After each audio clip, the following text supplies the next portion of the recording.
Julius scissor, اس نے نصف معلوم دنیا فتح کر لی تھی۔ اس کی فوج اس کے نام پر جان دینے کو تیار تھی اور روم کی سیاست اس کے قدموں میں آ چکی تھی، مگر جولیس سیزر کسی جنگ میں نہیں مرا، نہ ہی کسی دشمن نے اسے میدان میں شکست دی۔ وہ اپنے ہی لوگوں کے ہاتھوں مارا گیا۔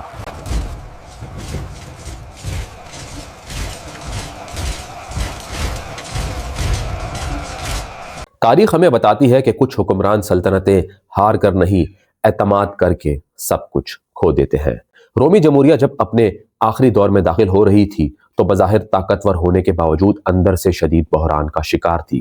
اشرافیہ کی چند خاندانوں نے سینٹ پر مکمل گرفت قائم کر لی تھی۔ عام شہری معاشی دباؤ، قرض اور بے روزگاری میں جکڑے ہوئے تھے اور سیاسی نظام مفلوج ہو چکا تھا۔ قانون طاقتور کے حق میں اور کمزور کے خلاف استعمال ہو رہا تھا۔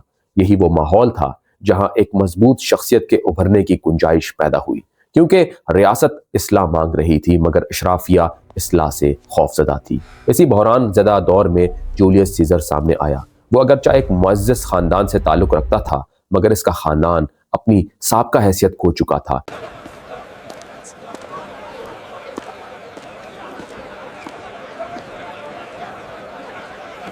سیزر کے پاس نہ بے پناہ دولت تھی نہ فوجی طاقت، بلکہ اس کے پاس دو چیزیں تھیں: غیر معمولی اعتمادی اور عوام سے جڑنے کی صلاحیت۔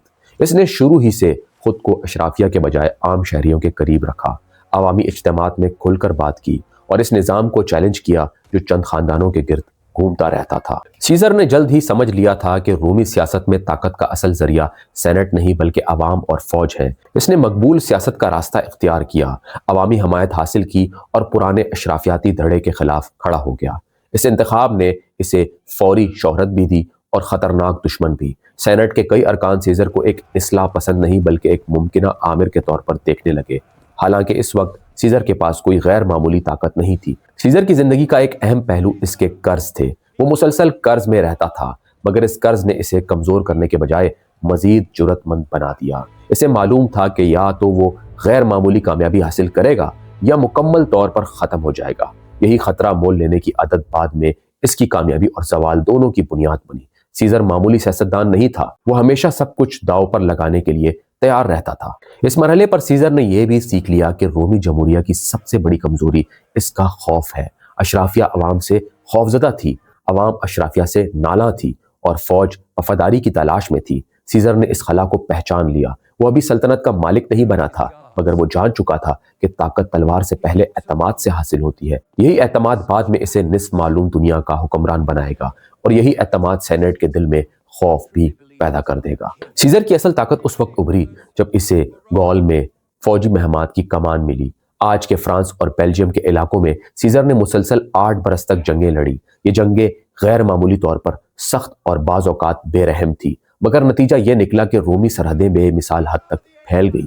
سیزر نے نہ صرف دشمن قبائل کو شکست دی بلکہ اپنی فوج کو ایک ایسی جنگی مشین میں بدل دیا جو رفتار، نظم اور فیصلہ کن حملوں کے لیے مشہور ہو گئی۔ یہیں سے سیزر ایک سیاستدان سے عسکری لیجنڈ بن گیا۔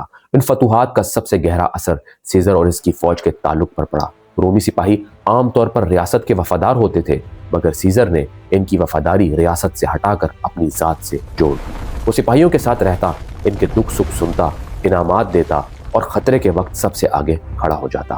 نتیجتاً فوج نے اسے محض جنرل نہیں بلکہ اپنا محافظ اور نجات دہندہ سمجھنا شروع کر دیا۔ یہ وفاداری بعد میں رومی سلطنت کا توازن مکمل طور پر بدل دے گی۔ ادھر روم میں بیٹھے سینیٹرز کے لیے یہ کامیابیاں تشویش کا باعث بن رہی تھی۔ سیزر کی شہرت، دولت اور فوجی طاقت ایک ایسے شخص کو جنم دے رہی تھی جو سینٹ کے بغیر بھی سب کچھ کر سکتا تھا۔ پومپے جو کبھی سیزر کا اتحادی تھا اب اس کا سب سے بڑا سیاسی حریف بن چکا تھا۔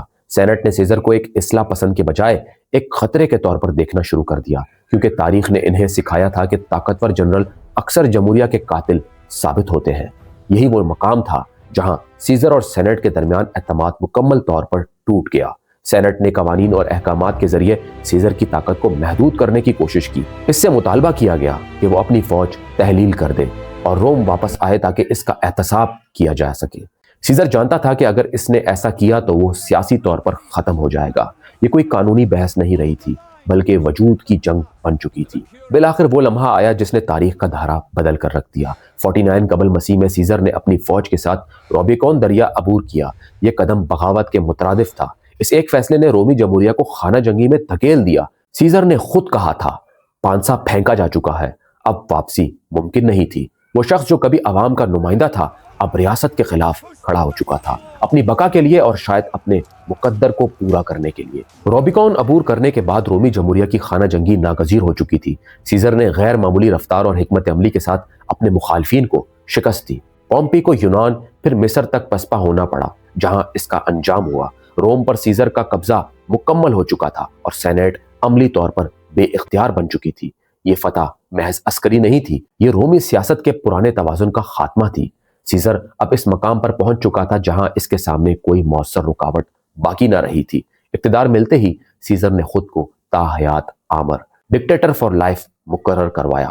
اس نے کئی حقیقی اصلاحات کی، کیلنڈر کی اصلاح، قرضوں میں نرمی، صوبائی انتظام میں بہتری اور شہریت کے دائرے کو وسعت دی۔ مگر مسئلہ اصلاحات نہیں تھا، مسئلہ رفتار اور ارتکاز طاقت تھا۔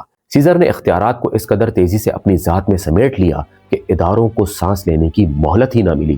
سیزر کی سب سے بڑی غلطی یہ تھی کہ اس نے خوف کو کم سمجھا۔ عوام اور فوج اس کے ساتھ تھے، مگر اشرافیہ کے دل میں خوف اور ذلت جمع ہو چکی تھی۔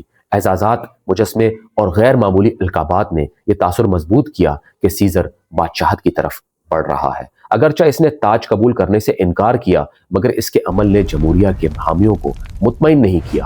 تاریخ میں یہ ایک بار پھر ثابت ہوا کہ طاقت صرف نیت سے نہیں، تاثر سے بھی ناپی جاتی ہے۔ اسی خوف نے سازش کو جنم دیا۔ سینیٹ کے اندر ایک گروہ نے خود کو جمہوریہ کے محافظ سمجھتے ہوئے سیزر کے قتل کا منصوبہ بنا لیا۔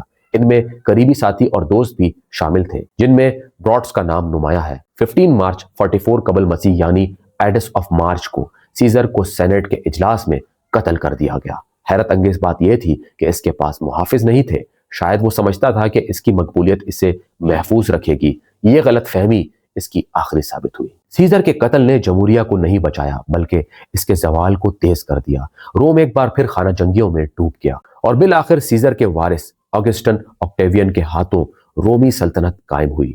یوں جن لوگوں نے سیزر کو آمر سمجھ کر قتل کیا تھا، انہوں نے غیر ارادی طور پر شہنشاہیت کی راہ ہموار کر دی۔ سیزر نے نصف معلوم دنیا پر حکومت کی، مگر سب کچھ میدان جنگ میں نہیں بلکہ سیاسی خوف کے ایک لمحے میں کھو دیا۔ دوستو، اگر آپ نے ہمارا چینل سبسکرائب نہیں کیا ہوا تو چینل کو لازمی سبسکرائب کریں، ویڈیو کو لائک کریں، دوستوں کے ساتھ شیئر کریں۔ ملتے ہیں اگلی کہانی میں، تب تک کے لیے اپنا خیال رکھیے گا۔ اللہ حافظ۔